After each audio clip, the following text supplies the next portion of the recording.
Hello student, আমি Tapas sir. আজকে এই ভিডিওতে তোমাদের 6 সেমিস্টারের হিস্ট্রি অনার্সের একটি অত্যন্ত গুরুত্বপূর্ণ প্রশ্ন বা বলতে পারো তোমার সাপোর্টিং প্রশ্ন, এটি তোমাদের অনুশীলন সমিতি মার্কস 5-এর। আজকে এই প্রশ্নটি তোমার সঙ্গে আলোচনা করব।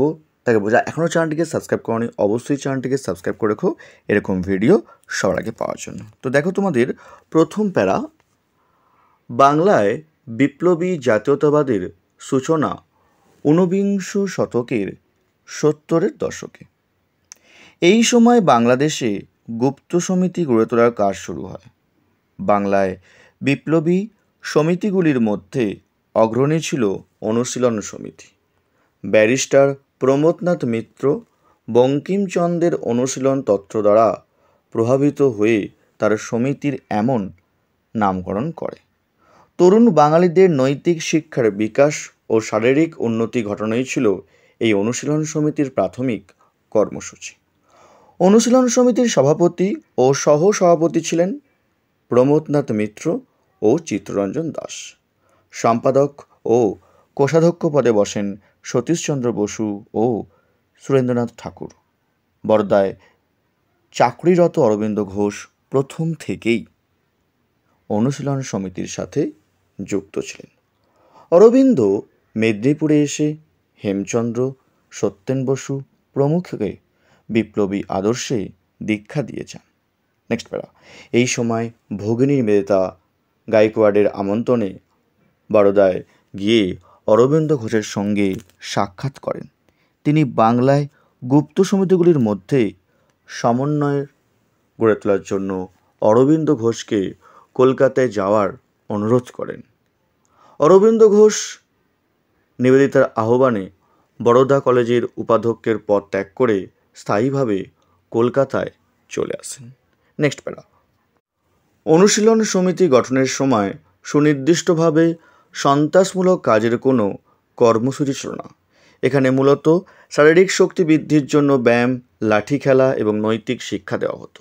মাৎসেনি, গ্যারিবোল্ডি প্রমুখ ইতালীয় জননায়কের জীবনী, আইরিশ বিপ্লবীদের কর্মধারা, ইউরোপের নানা দেশের মুক্তির সংগ্রাম ইত্যাদি বিষয়ে আলোচনা হতো। ভগিনী নিবেদিতা, প্রবন্ধনাথ মিত্র, প্রভাত কুসুম রায় চৌধুরী, সুরেন দাস প্রমুখ সমিতিতে সদস্যের সাথে রাজনীতি, সংস্কৃতি, ঐতিহ্য, অধিকার ইত্যাদি নানা বিষয়ে আলোচনা করতেন। খুব কম সময়ের মধ্যেই অনুশীলন সমিতি তরুণ সমাজের কাছে জনপ্রিয় হয়ে ওঠে।